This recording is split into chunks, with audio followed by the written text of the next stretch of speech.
flat out. On Praise, AM 1310, 95.1 FM. Flat out. Save big money on your next project now at Menards. Get ready for the winter and keep your equipment protected with Shelter Logic Storage Solutions. We carry durable steel frame shelters and garages to fit your needs. They offer quick installation to store vehicles, boats, and yard equipment with easy drive-in access. Save big money on all outdoor storage. And check out more great deals happening now in our weekly flyer on Menards.com. Save big money at Menards. If you have unfiled taxes or are in debt to the IRS, this is important news. Did you know the IRS has programs specifically designed to help people struggling with tax debt? Powerful tax assistance programs that can save you thousands if you qualify. No one knows these programs better than the experts at Optima Tax Relief, America's most trusted tax resolution firm. A-plus rated by the Better Business Bureau, their award-winning tax attorneys and licensed professionals have resolved over $1 billion of tax debt for their clients. One call to Optima can start the process, helping to put an end to your worries about wage garnishment, asset seizure, and other aggressive IRS actions. Find the best options to solve your tax problems. Call the experts at Optima Tax Relief today for a free consultation. Call 800-811-7033. 800-811-7033. 800-811-7033. Optima Tax Relief. Some restrictions apply. For complete details, please visit OptimaTaxRelief.com. Remember when they used to ask, what do you want to be when you grow up? At Bank of America, we ask every day, what would you like the power to do? When you work here, you help build businesses, inspire communities, and forge legacies.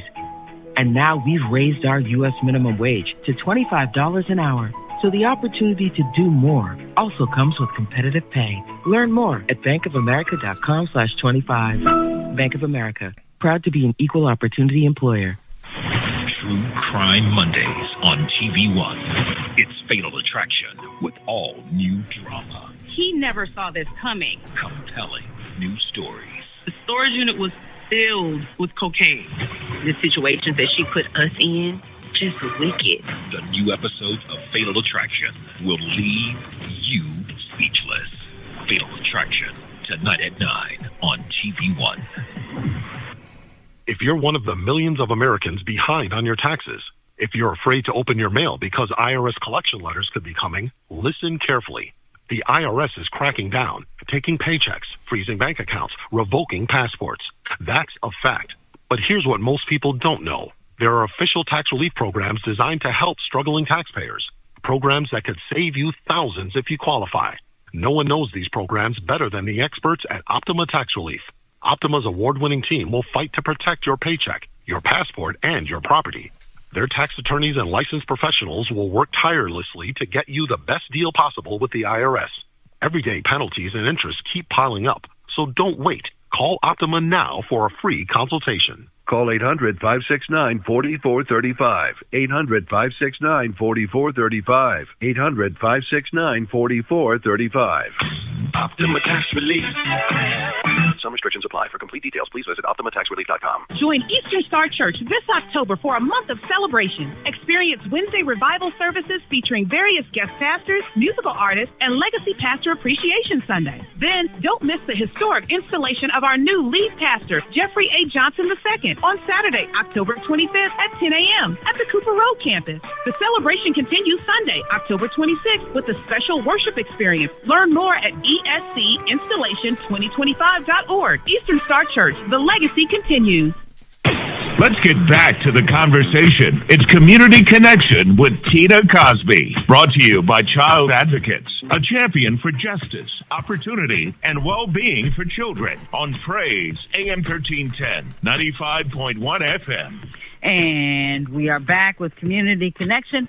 Our guest is a sometimes caller to the show, Reverend Antonio Alexander. He's assistant pastor at Purpose of Life Ministries and is a working member of Concerned Clergy of Indianapolis. And if I left out a title there, Reverend Alexander, I apologize. I know you're with Concerned Clergy, so here we go. Well, that's all right.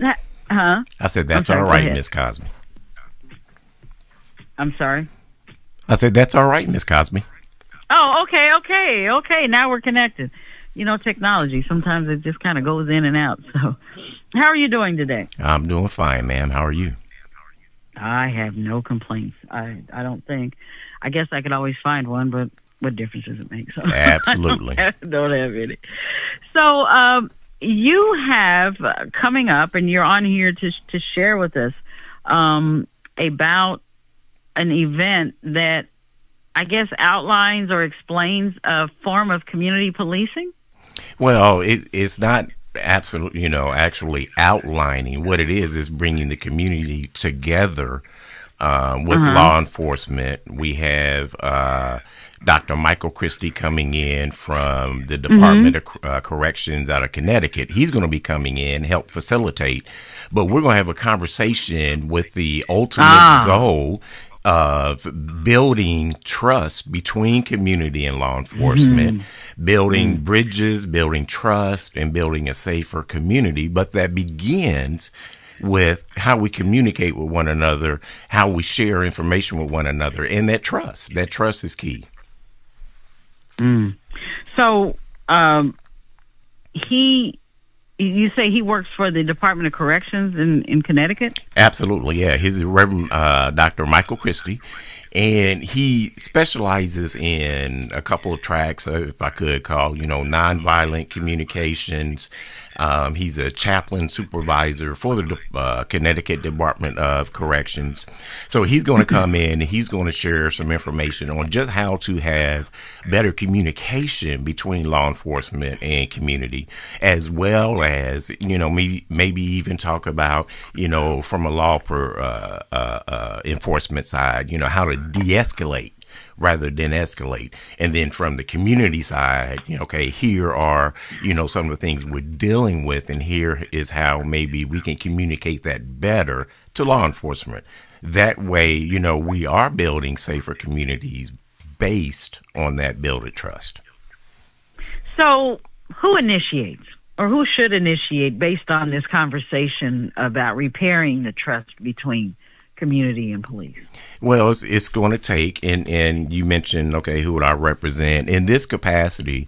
The Northwest CRDC, so the Northwest Community Resource District Council, is helping initiate this conversation. We've had, town halls in the past, as you are aware of, in which we try to bring the community together.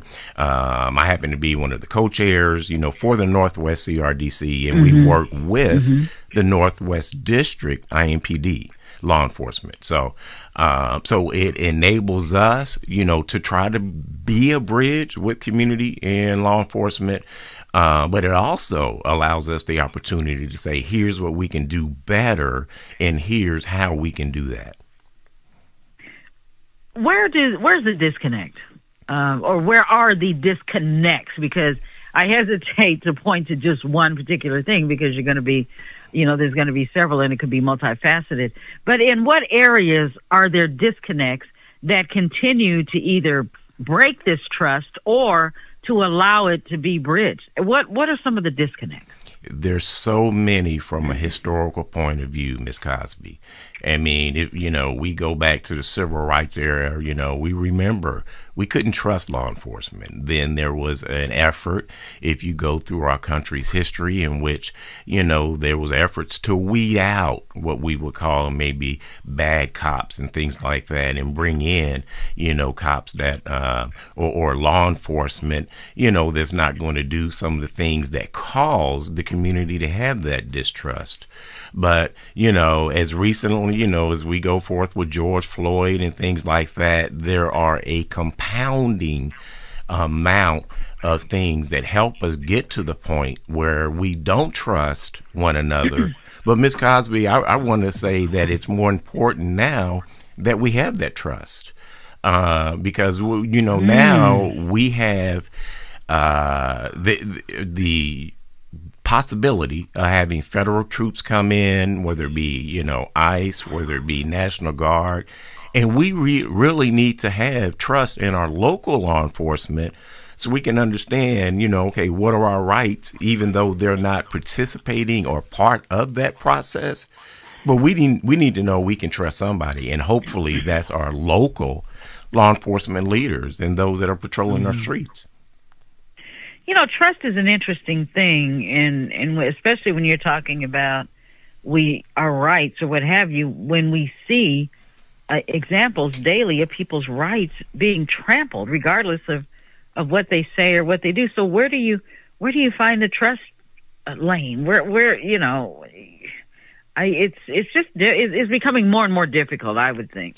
It's extremely and I would be curious difficult to find out what the good doctor has to say in that regard, or would say about that. Well, I'm eager to hear exactly, what's different that he can spend, that he can share with us based on his experience and, what he's done, is a lifelong mission. But he has been intentional in this area of, speaking to law enforcement as well as speaking to the community and helping bridge those gaps. And, unfortunately, sometimes you just need to have a different voice in the room that can help you understand, in the form of like a mediator, if you will, help you understand, well, here's what this side is saying, here's what that side is saying, and then maybe here's where we can either come to agreement and move forward, or even say, well, we're not totally in agreement, but how can we still move forward, even understanding we may have disagreement. But Ms. Cosby, we have to say we can have a disagreement, but we don't have to disconnect. We can disagree on some things, but we have to at least agree that it's going to take us together, community with law enforcement, to move forward. And I think we can do that. It's going to be extremely difficult, but I look at it, as if, even in a marriage, you have to have those difficult conversations to move forward. Sometimes those conversations involve money, that's budget. Sometimes it just involves in, how you're communicating with me as a spouse. It's the same thing with community and policing. Sometimes it's where you did something or said something I didn't appreciate and the other party didn't know it, but they need to hear it so that they can maybe act differently. Yeah. You say he specializes in nonviolent communications, and that is that. And let me ask you. Let me see how I can. How different would that be? I guess we're talking when Dr. King was on the national stage, nonviolent resistance. This is nonviolent communication. How willing do you think people might be to embrace nonviolence now in such a violent atmosphere that we have? Well, I think that adds to the reason why it's so necessary. Even when we're dealing with one another on social media, we may not be shooting weapons on social media, but we are building the blocks for violence on social media. And then it just adds itself to folks acting out. Even, nonviolent communications can be as something as simple as how we interact, when it comes to social media, with one another, because we're quick, to be that person wielding a big stick on social media and on the typewriter, or the keyboard. Keyboard bullies, yeah. Yeah, exactly. So we're, we can be very quick to do that. And you can't understand someone's emotions in that. You can't really, understand someone's intent to that, but you can read those words. And sometimes those words can be very sharp and very hurtful and can cause a lot of harm. And we see that especially, not just as adults, but even in our young kids and how social media affects them. Speaking of which, social media, Reverend Alexander, where do you think we need to go with it? Because I'm sure that'll be a big part of his presentation as well, and a big part of the conversation. What do you think? Where do we go with that? When we talk about challenges, we have to recognize social media is not something we'll be able to control. Right? Our president has already, stated that he wants to be able to use AI in political campaigns. That means he wants to be able to use lies and falsehoods when it comes to speaking about campaign issues and campaign opponents. I mean, he's lobbying for that. So instead of having truth coming from social media, we have someone at the very top that is promoting, well, no, we can throw all that out the window. And that's important, that at a very baseline that we have some way of maintaining truth on social media, because so much is coming through social media. Right now, our news, our news is not really, our CNN, MSNBC, maybe Fox, is still doing well, but the really big hitters are social media stars. Yeah, that's where I think, what is the percentage, Eric? 60 to 70% of Americans now get their news from social media. That's it. And so much of it is just not accurate. It's just not. A lot of it's not been vetted. Well, it's all opinion. And people just take it as fact because they see it on there. Yeah. Exactly. What were you saying, Reverend Alexander? Well, I'm just saying it's more opinion based.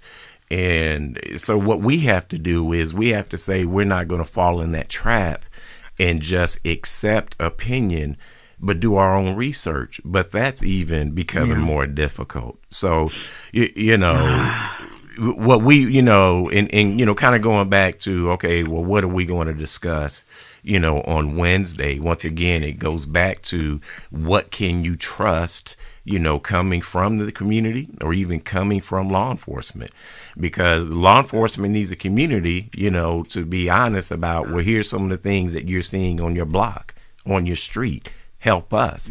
But for the community to say, we'll be willing to help you, we got to know that you got our back and you're not going to be the one profiling me, if I'm walking down the street.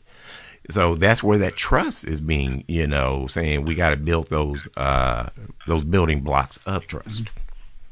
How many, here in Indianapolis, police officers that carry out the old-fashioned walking the beat, so to speak, basically not driving around in their cars, not on their computers, but just actually getting out, walking a neighborhood. Do we still see some of that around here anywhere? Not really. I mean, for the most part, if you would even talk to, top law enforcement officers within IMPD, they will tell you that they are more reactionary, to getting a call than being able, to just quote unquote patrol or beat, a particular area.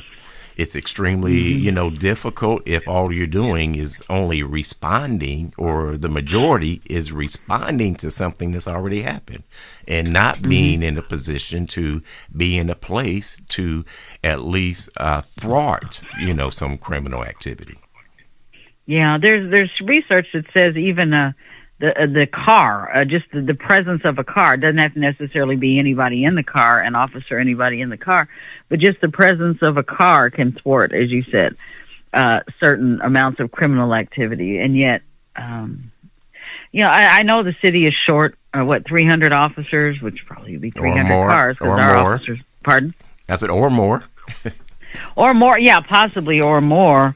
And it's a problem not only here, but nationwide, from my understanding, statewide and nationwide. And boy, I tell you, when I grew up, I don't recall. I recall police officers and the mail letter carriers, and others did walk neighborhoods. That's true. Yeah, they did. There was a time you had two officers in a car, in a police car. Yeah, as opposed to one officer. Yeah, IMPD went away with that format for a while. They have been away from that format for a while. Other cities, just like Chicago, they depend on it. If I'm not mistaken. I think so. Well, I think Ms. Cosby. Their philosophies to both. Yeah, I think what happens is when you have those officers that you see every day in the community, they become part of that community. You know, they know the mom and pop shops. You know, they know, you know, when the buses are coming down the street in the morning, who needs, you know, who should be on those bus stops. You know, they may know, you know, the flavor of the neighborhood, and they become part of that community and neighborhood. And it helps build trust when you know, well, I know this officer, if it's Officer Williams or Officer Smith. But if everyone is a whole new, brand new encounter, and I've got to be interrogated and investigated just to say, here's what's going on in the community, it creates, you know, a wall of defense, and then a lack of trust, and then why even bother? Yeah. And we got to change that mindset. Okay, so let's do a reset again here, that there is going to be a conversation. When, where, what time, and what do people need to do if they want to become a part of it? Come on out. Wednesday, October the 15th. It's going to be 6:30. Come on out. Yeah. Come on out. Exactly. 6:30 at Purpose Life Ministries, 3705 Kessler Boulevard, North Drive, with Pastor David W. Green Sr. is the senior pastor. The Concerned Clergy is co-hosting along with us with the NWCRDC. You know, we're wanting the community to come out, have your voice heard, because whatever we do, we have to communicate. We have to start there in order to build trust. If we have no communication, we will not have any trust. It just doesn't happen that way. 317-480-1310, 317-480-1310. You've had these conversations in the past. How do they typically go? I mean, people get, once they're there, they become engaged and involved, right? Folks definitely get engaged and involved. It helps, if nothing else, help folks understand processes, if you will, which we've done in the past. And I'll even add this, you know, in 2024, we had the DOJ and cops doing a review on police action shootings that happened in 2023. And we were looking forward to getting that information at least by the end of 2024. I mean, we had town halls. We spoke about some of those issues. And then the current administration pulled all of that funding. So that kind of halted itself in its tracks. And we had support of our chief with IMPD. We had support from Chief Bailey, at least to get that information out. Now, it would not have given us all of the answers that we would have desired, but what it does, Ms. Cosby, is it provides us some point of conversation, some points of, here's where we'd like to get more information, or here's where you've provided us information that now gives us a better understanding. So do people don't have to register or anything? I mean, it's free, or are you just come as you are, or is registration required, or how does that work? No registration, no QR codes. We just say, come on out. Hear what Dr. Christie has to say. We also have Reverend Dr. Richard Curry. He's going to be helping moderate as well. He's worked here within the state of Indiana for the Department of Correction, so they'll both be able to lend their different experiences within state DOCs and law enforcement, and then help us maybe navigate ourselves at least to the beginning of a conversation, not the end of a conversation.